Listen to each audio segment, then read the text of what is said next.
नमस्कार दोस्तों, कैसे आप सभी। स्वागत करते हैं आप सभी केवस्त जी को। इसमें दोस्तों आज जो है कि बिहार डीएलएड एंट्रेंस एग्जाम 2025 के लिए जिसका भी 1 सितंबर को एग्जाम है उसके लिए स्पेशल क्वेश्चन पेपर लेके आए हुए हैं जो बिल्कुल ओरिजिनल क्वेश्चन पेपर की जैसा है।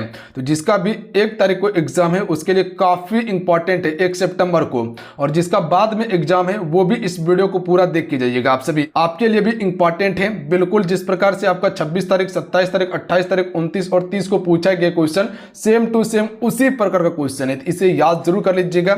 जो भी एक्स्ट्रा फैक्ट आपको बताएंगे उसे भी याद कर लीजिएगा, यहां से प्रश्न आपके पेपर में आएगा। ठीक है, तो इसे पूरा कंप्लीट कर लीजिएगा। तो चलिए शुरू करते हैं। सभी एक बार सेशन को लाइक करके शेयर जरूर कीजिएगा। इस कंटेंट को तैयार करने के लिए काफी ज्यादा एफर्ट लगाना पड़ा है, तो लाइक करके शेयर आपसे जरूर कीजिएगा, अपना प्यार जरूर दीजिएगा। इससे पहले भी बहुत सारा क्लासेस हुआ है, चैनल पे अवेलेबल है, वहां से जाके देख लीजिएगा आप सभी। तो चलिए शुरू करते हैं। आज का पहला प्रश्न है कि भारत में श्वेत क्रांति का पिता के रूप में किसे जाना जाता है। अगर आप सभी इसमें अच्छा खासा स्कोर कर लीजिएगा तो समझ लीजिए आप सभी पेपर में भी स्कोर कर पाइएगा, आप सभी आपको दिक्कत नहीं होगा। तो राइट आंसर ऑप्शन में भी हो जाएगा, वर्गीज कुरियन को आपका श्वेत क्रांति का पिता कहा जाता है। देखिए अगर ऑपरेशन फ्लड की बात किया जाए ना, इसकी शुरुआत जो किया गया था 1970 के अप्रॉक्स में किया गया था वर्गीज कुरियन के द्वारा। अच्छा, राष्ट्रीय दूध दिवस कब मनाया जाता है? तो 26 नवंबर को राष्ट्रीय दूध दिवस मनाया जाता है। तो याद रखिएगा ऑप्शन में भी राइट आंसर होगा। अच्छा, हरित क्रांति का जनक पूछा जाए तो डॉक्टर MS स्वामीनाथन आपको याद रखना है, भारत में हरित क्रांति का जनक है। अगर बीच में पूछा जाए तो नॉर्मल बोरलॉन्ग याद रखिएगा आप सभी। अगला क्वेश्चन है कि सामाजिक अनुबंध प्रसिद्ध पुस्तक जो है ये किनकी पुस्तक है। अगर इसी पुस्तक को इंग्लिश में देखा जाए तो द सोशल कॉन्टेक्स्ट इस पुस्तक का नाम है, और इस पुस्तक का लेखक कौन है? रूसो है।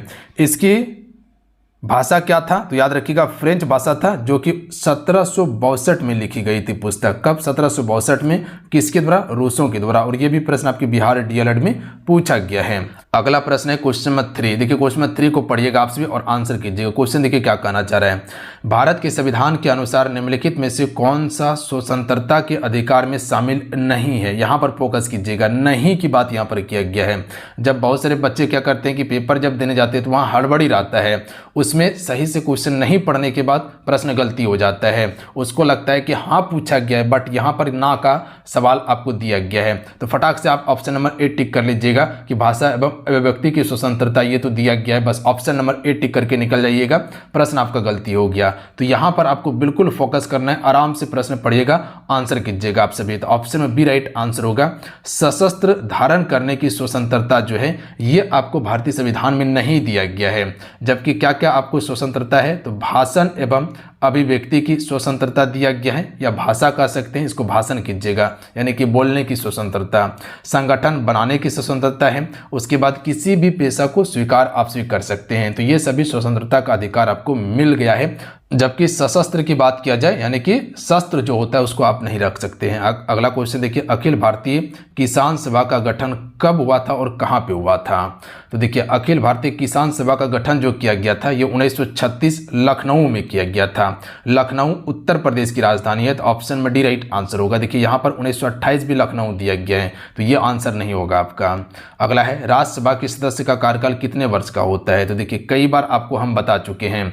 देखिए अगर राज्यसभा से कोई भी पीएम बनता है तो ध्यान दीजिएगा इसका कार्यकाल 6 वर्ष का होता है। ध्यान देंगे आप सभी, इसका कार्यकाल 6 वर्ष का होता है। और यहां से कोई प्रधानमंत्री अगर बनता है तो उम्र कम से कम 30 वर्ष होना चाहिए। अगर लोकसभा की बात किया जाए तो लोकसभा से अगर कोई प्रधानमंत्री बनता है तो इसका कार्यकाल मात्र 5 वर्ष का होगा, और इसके लिए जो है कि 25 वर्ष उम्र रखा गया है बनने के लिए, न्यूनतम उम्र याद रखिएगा। जबकि राज्यसभा का जो सदस्य होता है ना, इसका 1/3 सदस्य जो है हर एक 2 वर्ष में क्या होता है? निर्वाचित होता है। राज्यसभा का सदस्य की बात किया गया है। देखिए राज्यसभा को हम सिर्फ उच्च सदन कहते हैं क्योंकि इसको भंग नहीं किया जा सकता है, जबकि लोकसभा को निम्न सदन कहा जाता है क्योंकि लोकसभा को भंग कर सकते हैं, और हर एक वर्ष कह सकते हैं कि हर एक 5 वर्ष में लोकसभा का चुनाव भी होता है भंग होके। अगला है कि इनमें से कौन एक व्यावसायिक खेती नहीं है? तो देखिए व्यावसायिक खेती जो है आपका वाणिज्य अनाज, ये व्यावसायिक खेती है, मिश्रित हो जाएगा और वृक्षारोपण हो जाएगा। ये प्रश्न इससे पहले भी आपको एक शिफ्ट में बताए थे। कार्बनिक जो ये आपका खेती है ये आपका व्यावसायिक खेती नहीं है। तो ऑप्शन में सी राइट आंसर होगा। ये प्रश्न एक के प्रश्न 2 से 3 शिफ्ट में आया हुआ है। अगला है, भांखड़ा नांगल परियोजना किस नदी पर स्थित है? यह प्रश्न आपका बिहार डीएलएड 2022 में और 2023 दोनों में क्वेश्चन पूछा गया है, तो ध्यान दीजिएगा आप सभी। तो ये आपका संतलज नदी इसका बिल्कुल करेक्ट आंसर होगा। भांखड़ा नांगल परियोजना की बात किया जाए तो सबसे बड़ा परियोजना है। देखिए सबसे लंबा बांध कौन सा है? हीराकुंड बांध जो महानदी पर है। सबसे ऊंचा बांध की बात किया जाए तो आपका टिहरी बांध होगा जो भागीरथी नदी पर है। अगला क्वेश्चन देख लीजिएगा, भूमंडलीकरण शब्द का इजाद किसने और कब किया था? चलिए इससे पहले भी ये प्रश्न का आंसर हम आपको बताए हुए हैं। क्वेश्चन में 8 का राइट आंसर कीजिएगा आप सभी। तो राइट आंसर ऑप्शन में भी हो जाएगा जॉन विलियमसन जो 1990 में किया गया था। तो याद रखिएगा आप सभी।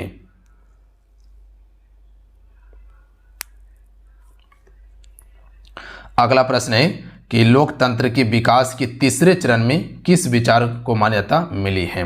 तो लोकतंत्र के विकास के तीसरे चरण में जो मान्यता मिली है तो ऑप्शन में डी राइट आंसर होगा, राजनीतिक समानता के साथ आर्थिक समानता को मिली है। तो ऑप्शन में डी करेक्ट आंसर हो जाएगा। एग्जैक्ट प्रश्न को आपसे याद रखिएगा। देखिए जितने भी आपसे जुड़े हुए हैं आपसे वीडियो को लाइक जरूर कर दीजिएगा, सभी से रिक्वेस्ट करेंगे। देखिए आपसे क्लास कर लेते हैं पर क्लास को लाइक नहीं करते हैं, लाइक करने के लिए भूल जाते हैं क्लास को। सबसे पहले आपसे क्लास को लाइक कर लीजिएगा, इतना सब जरूर आपसे काम कर लेंगे। अगर आपको लगता है कि हाँ आपके लिए मेहनत किया जा रहा है तो आपसे एक लाइक करके शेयर जरूर किया कीजिए अपने अपने दोस्तों में से।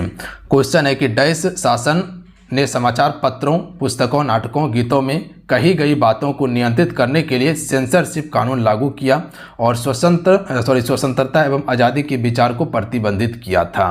तो ये किसके द्वारा किया गया था? तो ये रूढ़िवादी शासन के द्वारा किया गया था। तो ऑप्शन में बी राइट आंसर होगा। किसके द्वारा? रूढ़िवादी शासन। जब आप वर्ल्ड हिस्ट्री पढ़िएगा तो वहाँ आपको ये प्रश्न देखने के लिए मिलेगा। अगला है निम्नलिखित में से कौन सा एक अपतटीय तेल क्षेत्र है? तो देखिए अपतटीय तेल क्षेत्र की बात किया जाए तो जो मुंबई हाई है ना, यही आपका अपतटीय तेल क्षेत्र होगा, याद रखिएगा। जबकि डिगबोई हो गया, कलोल हो गया और अंकलेश्वर हो गया, ये सभी अपतटीय तेल क्षेत्र नहीं है, जबकि मुंबई हाई अपतटीय तेल क्षेत्र हैं। यहाँ से 1976 में लगभग जो है कि तेल की प्राप्ति हुआ था मुंबई हाई से, 1976 के अप्रॉक्स में। लोकसभा में अनुसूचित जाति के लिए कितने सीट आरक्षित हैं?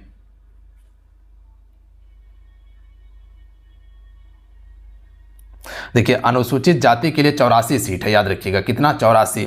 और अनुसूचित जनजाति की बात किया जाए, एसटी की बात किया जाए तो एसटी के लिए जो है 47 सीट रखा गया है। कितना? 47 सीट रखा गया है। तो ऑप्शन नंबर क्या हो जाएगा? बी करेक्ट आंसर होगा। अगला क्वेश्चन देख लीजिएगा कि प्रायद्वीप पतन किस राज्य में है? आसान प्रश्न है, ये आपका उड़ीसा राज्य में है। कहाँ पे है? उड़ीसा में है। अगला प्रश्न है कि यंग इंडिया किसकी पत्रिका है? ये भी बिल्कुल आसान प्रश्न है, आराम से कर सकते हैं, कई बार आपको हम बताए हुए हैं। तो ये महात्मा गांधी की पुस्तक है, याद रखिएगा, यह पत्रिका है यंग इंडिया। अगला है कि नाज़ी पार्टी का प्रतीक चिन्ह क्या था? तो स्वास्तिक इसका प्रतीक चिन्ह था। ऑप्शन में भी करेक्ट आंसर होगा। एग्जैक्ट प्रश्न को याद रखिएगा आप सभी, ज़्यादा इसमें आपको दिमाग नहीं लगाना है। चूड़ामन राय किस विद्रोह से संबंधित था? तो देखिए चूड़ामन राय जो है ये आपका चेरो विद्रोह से संबंधित था। ऑप्शन में ए राइट आंसर होगा, ध्यान रखिएगा आप सभी। और चेरो विद्रोह जो है लगभग 1813 के अप्रॉक्स में हुआ था। तो डेट भी आपको याद रखना है। अगला है कौन सा ऊर्जा स्रोत अनवनीकरण है? तो देखिए अनवनीकरण ऊर्जा जो है ये कोयला है, यानी कि कोयला आने वाला समय में क्या हो जाएगा? खत्म हो जाएगा। जैसे पेट्रोलियम हो गया, कोयला हो गया, ये सभी अनवनीकरणीय ऊर्जा स्रोत है जो आने वाला समय में भविष्य में खत्म हो सकता है। जबकि जल हो गया, सौर ऊर्जा हो गया, पवन ऊर्जा, ये सभी नवीकरणीय ऊर्जा स्रोत हैं जो भविष्य में कभी भी खत्म नहीं हो सकता। याद रखिएगा आप सभी। क्या लगता है कि जल खत्म हो जाएगा? पूरा पृथ्वी पर 71% पर जल ही जल है, तो याद रखिएगा आप सभी। अगला है काली मिट्टी का दूसरा नाम क्या है? बिल्कुल आसान प्रश्न है। काली मिट्टी को हम सभी रेंगुर मिट्टी कहते हैं या काली कपासी मिट्टी कहते हैं। काली मिट्टी कपास की उपजाऊ के लिए महत्वपूर्ण मिट्टी है। काली मिट्टी जो है ये वाला क्षेत्र में आपको देखने के लिए मिलता है। मध्य प्रदेश का पश्चिमी वाला क्षेत्र, राजस्थान और गुजरात वाला क्षेत्र और कुछ महाराष्ट्र वाला क्षेत्र में काली मिट्टी का विस्तार है। तो इसे हम सभी रेंगुर मिट्टी कहते हैं। ज़्यादातर भारत में कह सकते हैं वह आपका कौन सी मिट्टी है? जलोढ़ मिट्टी। और सबसे अधिक उपजाऊ मिट्टी जलोढ़ मिट्टी है जो गंगा कछार में है। इनमें से कौन सा वृक्ष पर्वतीय वनों में पाया जाता है? राइट आंसर ऑप्शन में हो जाएगा चेस्टनट वृक्ष जो है यह आपका पर्वतीय वनों में पाए जाते हैं। अगला प्रश्न है कि एक प्रतिनिधि विभिन्न अंश हमेशा क्या होता है। यहाँ पर एक प्रतिनिधि नहीं, यहाँ पर क्वेश्चन में मिस्टेक है कि मानचित्र में, याद रखिएगा आप सभी, मानचित्र में एक प्रतिनिधि विभिन्न अंश हमेशा क्या होता है, तो हमेशा इसमें एक ही होता है, याद रखिएगा आप सभी। जो नक्शे पर लंबाई और जमीन पर वास्तविक लंबाई के जो बीच मौजूद अनुपात जो होता है वो एक के द्वारा ही इंगित किया जाता है, तो हमेशा एक ही होता है। यह आपका भूगोल से प्रश्न पूछा गया है। अगला है जैव तकनीकी कृषि में सम्मिलित मुख्यतः तकनीकी हैं, तो यहाँ पर जैव कृषि की बात किया गया है, तो इसमें किस तकनीकी का उपयोग किया जाता है, तो उत्तक संवर्धन तकनीकी का उपयोग किया जाता है। तो option number A right answer होगा, उत्तक संवर्धन तकनीक। अगला है कि मैग्नीशियम रिबन को जलाने से पहले रगड़ा जाता है। मैग्नीशियम रिबन को जलाने से पहले उस पर रगड़ा जाता है क्योंकि इन पर निम्न में से किसका अस्त्र चढ़ा होता है, यानी कि एक परत चढ़ा होता है। काफ़ी दमदार प्रश्न है, चलिए आंसर कीजिएगा आप सभी। तो इस पर जो परत होता है वो मूल रूप से मैग्नीशियम ऑक्साइड का परत चढ़ा रहता है, जिसके कारण से पहले उसको रगड़ना पड़ता है, तब जो है कि फिर जलता है रिबन। बात समझे, ऑप्शन में बी राइट आंसर होगा, आसान प्रश्न था। अगला है कि एक वस्तु x ऊंचाई से मुक्त रूप से गिर रहा हो तो आधी ऊंचाई तक आने के पश्चात उस वस्तु में क्या होगा, तो उस वस्तु में क्या हो जाएगा, आधा स्थितिज ऊर्जा होगा और आधा गतिज ऊर्जा होगा। जब वहां से वो आएगा तो उसमें गतिज ऊर्जा होगा, जहां वो रुकेगा वहां स्थितिज ऊर्जा हो जाएगा, तो ऑप्शन में बी करेक्ट आंसर होगा। अगला क्वेश्चन है कि एलपीजी में कौन सा हाइड्रोकार्बन मौजूद होता है। चलिए क्वेश्चन में 24 पर गौर कीजिएगा आप सभी। तो देखिए इसमें जो होता है प्रोपेन, एन ब्यूटेन और आइसोब्यूटेन, यानी कि तीनों होता है, तो ऑप्शन नंबर डी की तरफ हम सभी यहाँ जा सकते थे। अगला है कि स्यूडो एस्ट्रेटिफाइड एपिथेलियम पाया जाता है, तो ये आपका किस में पाया जाता है, ट्रेकिया और ब्रोंकाई में पाया जाता है, ट्रेकिया और ब्रोंकाई में। इससे पहले भी ये प्रश्न आपको हम बताए थे, यानी कि एक ही प्रश्न 2 शिफ्ट में पूछा गया है, 2 शिफ्ट में पूछा गया। अगला दिन पूछा गया तो वही प्रश्न उठा के दूसरा दिन भी आया हुआ है। अगला है कि नियत ताप तथा एक निश्चित गहराई में निम्नलिखित में से किस द्रव में दाब का मान घनत्व सबसे अधिक होगा। दाब का मान घनत्व सबसे अधिक जो होगा ये समुद्र का पानी में होगा, ऑप्शन में डी करेक्ट आंसर होगा।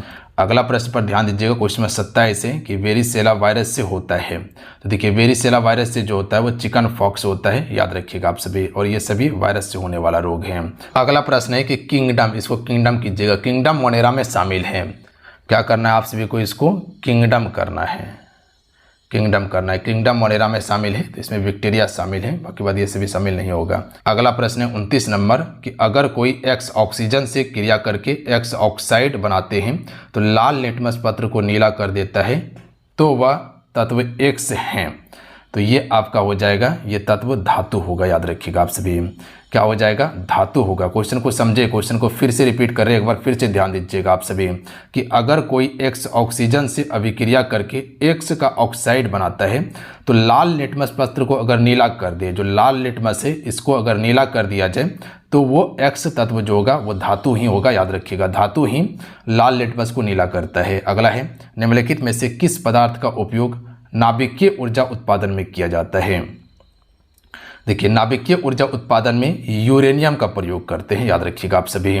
देखिए यूरेनियम का सबसे प्रसिद्ध खदान कौन सा है, जादूगोड़ा का, कहाँ पे है, झारखंड में। वह प्रक्रिया जिसके द्वारा पुरानी प्रजाति में नई प्रजाति विकसित होती है वो कौन सी प्रक्रिया है, तो इसे हम सिर्फ प्रजाति उद्वन के नाम से जानते हैं। इस प्रकार से आप सभी इसको बनाइएगा, प्रजाति उद्वन के नाम से इसे जानते हैं, तो ऑप्शन में डी राइट आंसर होगा। अगला है विद्युत का अच्छा चालक क्या है, तो देखिए विद्युत का अच्छा चालक जो माना जाता है चांदी को माना जाता है, बट चांदी महंगा होने के कारण हमसे किसका प्रयोग करते हैं, तांबे का, तांबे का ज़्यादातर उपयोग करते हैं, तो याद रखिएगा यानी कि कॉपर का। अगला है पेड़ पौधे के विकास के लिए कौन सी हवा जरूरी है, तो देखिए पेड़ पौधे के विकास के लिए कार्बन डाइऑक्साइड जरूरी है, याद रखिएगा आप सभी, बात समझिए आप सभी, क्या कार्बन डाइऑक्साइड जरूरी है।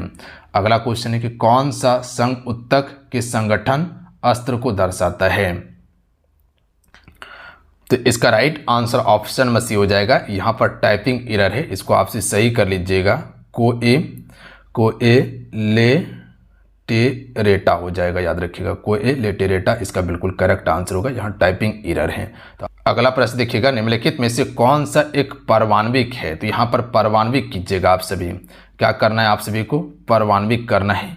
यहाँ पर भी थोड़ा सा आपका टाइपिंग एरर है तो ध्यान दीजिएगा, परमाण्विक कीजिएगा। तो इनमें से कौन सा एकल परमाण्विक है, तो राइट आंसर ऑप्शन में डी हो जाएगा ये सभी, हीलियम हो जाएगा, नियॉन हो जाएगा और ऑर्गन हो जाएगा। तो ये सभी आपका एकल परमाणविक है, तो ऑप्शन में डी करेक्ट आंसर होगा। अगला क्वेश्चन देख लीजिएगा कि जल प्रदूषण को मापने के लिए कौन सा परीक्षण किया जाता है। तो देखिए जल प्रदूषण को मापने के लिए हम सभी जैव रासायनिक ऑक्सीजन मांग यानी कि BOD का परीक्षण करते हैं, तो ऑप्शन में ए राइट आंसर होगा। तो जल प्रदूषण अगर है तो उसको हम मापने के लिए जैव रासायनिक ऑक्सीजन का प्रयोग करते हैं, जैव रासायनिक ऑक्सीजन का प्रयोग करते हैं, जिसे BOD के नाम से जाना जाता है। अगला है श्वेत प्रकाश जब प्रिज्म से होकर गुजरता है तो जो रंग सबसे अधिक विचलित होता है वह रंग कौन सा है। तो देखिए सबसे ज़्यादा विचलन जो होता है वो किसका होता है, बैगनी रंग का होता है। आसान प्रश्न है। देखिए बैगनी रंग का परिकिरणन सबसे ज़्यादा है, जबकि तरंगदैर्घ्य कम है बैगनी रंग का, जबकि लाल रंग का तरंगदैर्घ्य ज़्यादा है और उसका परिकिरणन कम होता है। तरंगदैर्घ्य ज़्यादा रहने के कारण से लाल रंग दूर से भी दिखाई पड़ता है, इसीलिए खतरे में लाल रंग का ही प्रयोग करते हैं। अगला क्वेश्चन देखिए 38 नंबर है कि अगर किसी वस्तु का विस्थापन समय में वर्ग के समानुपाती या वर्ग का समानुपाती है तो वस्तु गति कर रही है। तो यहाँ वर्ग के समानुपाती की बात किया गया है, तो ये आपका एक समान त्वरण से होगा, याद रखिएगा आप सभी यहाँ पर, क्योंकि समानुपाती की बात किया गया है। अगर व्युत्क्रमानुपाती की बात करता तो फिर अलग आंसर होता है यहाँ पर। बात समझे आप सभी।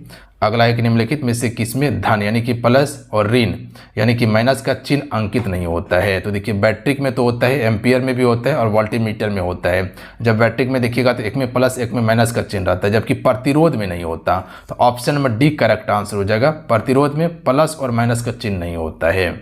बात समझे। अगला प्रश्न देखिएगा आप सभी कि निम्न में से किस वस्तु का उष्मा सबसे अच्छा चालक है, उष्मा का सबसे अच्छा चालक जो है इनमें से कौन सा वस्तु है। तो लेड यानी कि शीशा जो है ये उष्मा का सबसे अच्छा चालक है, जबकि ये सभी उष्मा का चालक नहीं कुचालक है। स्वर संधि का उदाहरण है। तो देखिए स्वर संधि का उदाहरण कौन सा हो जाएगा। देखिए कहीं अ या आ देखने के लिए मिल रहा है तो ऑप्शन नंबर सी में विद्यालय में आपका आ देखने के लिए मिल रहा है, तो ये आपका स्वर संधि का उदाहरण होगा। बाकी बात हर्षी का दीर्घी का देखने के लिए मिल रहा है, तो ये सभी स्वर संधि नहीं होगा। अगला प्रश्न है कि रूपक अलंकार है। देखिए रूपक अलंकार से हर शिफ्ट में अच्छा खासा वेटेज है और रूपक अलंकार से ही क्वेश्चन पूछा गया है, ध्यान दीजिएगा आपसे। और रूपक अलंकार में क्या बताए थे, इसमें रूपी शब्द हो गया, या आपको देखने के लिए मिलेगा कि किसी के जैसा अगर बता दिया जाए, याद रखिएगा वहाँ रूपक अलंकार होगा। तो इसका राइट आंसर ऑप्शन में ए होगा कि इस काले संकट सागर पर, ऑप्शन में ए इसका करेक्ट आंसर होगा। देख लीजिए आप सभी। अगला क्वेश्चन देख लीजिएगा, एग्जैक्ट प्रश्न को याद रखिएगा। उसमें 3 बेर खाती थी वो 3 बेर खाती थी में कौन सा अलंकार है। देखिए कुछ आपका ऐसा शब्द है रूपक अलंकार में जो कुछ भी कर लीजिएगा तो वो प्रश्न गलती होने की संभावना होगा, क्योंकि पकड़ ही नहीं पाइएगा। और बहुत थोड़ा सा डिफिकल्ट है आपका रूपक वाला, बच्चे को समझ में नहीं आता है, पर काफ़ी हद तक हम समझाने का कोशिश किए हैं और जितना एग्जाम्पल दिए हैं मेरे ख्याल से आपका प्रश्न नहीं छूटेगा, बना लीजिएगा आप सभी। देखिए 3 बेर, यहाँ पर बेर की बात किया जाए तो 2 बार आया हुआ है बेर। यहाँ पर देखिए एक बार यहाँ पर एक बार यहाँ पर। देखिए एक बेर का अर्थ होता है समय होता है, और एक बेर जो आप सभी देखते हैं वो फल भी होता है। बेर का नाम सुने हैं, उसी को बेर भी कहा जाता है। तो यहाँ पर अगर एक ही शब्द एक या एक से अधिक बार आए और उसका अर्थ अलग अलग हो तो वहाँ पर यमक अलंकार होता है। याद रखिएगा आप सभी, कौन सा अलंकार होता है, यमक अलंकार होता है। कई बार आपको बताए हैं। अगला है कि भीम को 10,000 हाथियों का बल था, यहाँ पर कौन सा अलंकार होगा बताइए। तो भीम को 10,000 हाथियों का बल था, यानी कि बढ़ा चढ़ाकर बताया जा रहा है कि जो भीम था ना उसको 10,000 हाथी का बल था, तो यहाँ पर बढ़ा चढ़ाकर ही बताया गया है, तो अतिशयोक्ति अलंकार होगा। कई बार आपको बताए हैं। हर्ष का विलोम शब्द क्या होगा। देखिए विलोम से भी क्वेश्चन पूछा गया है, तो राइट आंसर होगा विषाद होता है हर्ष का विलोम। अगला प्रश्न देख लीजिएगा कि इनमें से कौन सा वाक्य अशुद्ध है। तो देखिए अशुद्ध वाक्य इसमें हो जाएगा ऑप्शन नंबर बी वाला, याद रखिएगा शहीदों का देश सदा आभारी रहेगा, यह आपका अशुद्ध वाक्य है। शुद्ध क्या होगा इसका। तो यहाँ पर इसका सुधार अगर कीजिएगा तो यहाँ पर पहले देश आएगा, याद रखिएगा आप सभी।